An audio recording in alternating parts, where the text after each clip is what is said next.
اعلیٰ حضرت امام اہل سنت مجدد دین و ملت مولانا امام شاہ احمد رضا فاضل بریلی رحمۃ اللہ تعالی علیہ، اللہ تعالیٰ نے آپ کو بڑی فضیلتیں دیں، عظمتیں دیں، شانیں دیں، قلم بے مثال دیا، ہنر بے مثال دیا، فقاہت بے مثال دی، اصول میں، تفسیر میں، معانی میں، فقاہت میں اللہ نے بہت زیادہ درجہ دیا۔ پھر اللہ تعالیٰ نے انہیں کچھ اور خوش نصیبیاں بھی عطا فرمائیں۔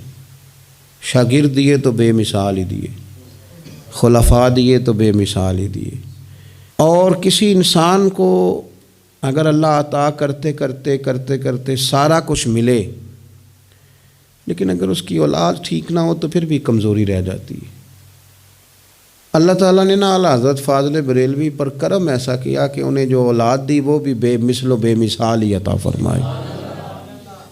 بڑے صاحبزادے حجت الاسلام مولانا حامد رضا خان صاحب اور چھوٹے بیٹے مفتی اعظم مولانا مصطفیٰ رضا خان صاحب رحمۃ اللہ، جو بڑے صاحبزادے تھے اعلیٰ حضرت کے، حضرت حجت الاسلام، جن کا آج عرس منایا جا رہا ہے۔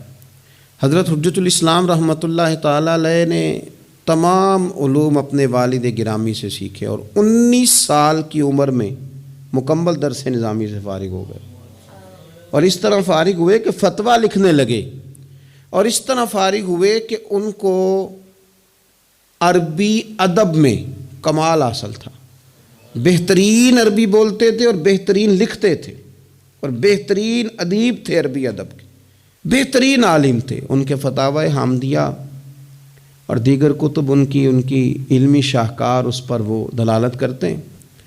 چونکہ بہت بڑے باپ کے بیٹے تھے، بڑے آدمی کے نقش قدم پر بیٹھ کے وقت گزارنا آسان نہیں ہوتا، بڑا مشکل ہوتا ہے۔ جگر راہ وفا میں نقش ایسے چھوڑ آیا ہوں کہ جس منزل سے گزرا ہوں وہ اب تک یاد کرتی ہے۔ ان کا مزاج یہ تھا کہ انہوں نے اعلیٰ حضرت فاضل بریلوی کے بعد جو اتنا بڑا آدمی ہو، اتنا بڑا حلقہ احباب ہو، تو بعض اوقات صاحبزادوں سے وہ حلقہ احباب بکھر جاتا ہے، انہوں نے اسے بکھرنے نہیں دیا۔ اعلیٰ حضرت رحمۃ اللہ علیہ کے شاگردوں میں، مریدوں میں، خلفاء میں جو لوگ علمی طور پر ان سے عمر میں، علم میں چھوٹے بھی تھے، ان کے ساتھ بھی وہ نہایت عاجزی سے پیش آتے، پیار کرتے، محبت کرتے۔ ان کا انداز ہمیشہ لوگوں کے ساتھ عاجزی والا رہا، حتیٰ کہ اپنے مریدوں کے ساتھ بھی۔ بہت لمبے سفر پہ گئے ہوئے تھے۔ اب یہ کہ استاد کی خبر گیری تو ضروری ہے، بھائی کی خبر گیری تو ضروری ہے، لیکن جو شاگرد ہیں، جو مرید ہیں، ظاہر ہے ان کے ذمہ خدمت ہوتی ہے، ان کی خدمت تھوڑی کی جاتی ہے۔ ایک لمبے سفر پہ گئے ہوئے تھے، وہاں سے واپس آئے، ٹرین پہ اترے، پھر رکشے پہ سامان رکھا، حضرت حجت الاسلام مولانا حامد رضا خان صاحب، اور رکشہ گھر کے دروازے کے قریب پہنچا تو ایک شخص دوڑا دوڑا آیا۔ اس نے آ کے عرض کی، حضور میرا بھائی آپ کا مرید اور بڑا سخت علیل ہے، ایک دو دفعہ میں آیا ہوں آپ کو لینے کے لیے، لیکن آپ موجود نہیں تھے، سفر پہ تھے، تو آپ تھکے ہوئے ہیں، آرام فرما لیں، پھر جب آپ مناسب سمجھیں تو ذرا اس کو دیکھ لیں، وہ آپ کو دیکھنا چاہتا ہے۔ حضرت نے اپنے صاحبزادے کو بلایا، حضرت مولانا حماد رضا خان صاحب نعمانی میاں رحمۃ اللہ علیہ، جن کا مزار کراچی میں ہے پاکستان میں، ان کو بلا کے فرمانے لگے، یہ میرا سامان گھر لے جاؤ، اور اپنے اس مرید کے بھائی سے فرمانے لگے، آرام بعد میں کریں گے، پہلے مرید کو دیکھیں گے، میں نے سنا ہے وہ بن سنور کر میری عیادت کو آ رہے، پہلے مرید کو دیکھتے ہیں۔ اس نے کہا حضور آپ آرام کر لیں، بعد میں آئیے گا۔ فرمایا نہیں، بیچارہ منتظر ہوگا، تکلیف میں ہوگا، پہلے اس کو دیکھیں گے، پہلے اس کی خبر گیری کریں گے۔ حضرت حجت الاسلام رحمۃ اللہ علیہ یوں لوگوں سے پیار کرتے رہے کہ وہ لوگوں کے دلوں میں گھر کر گئے۔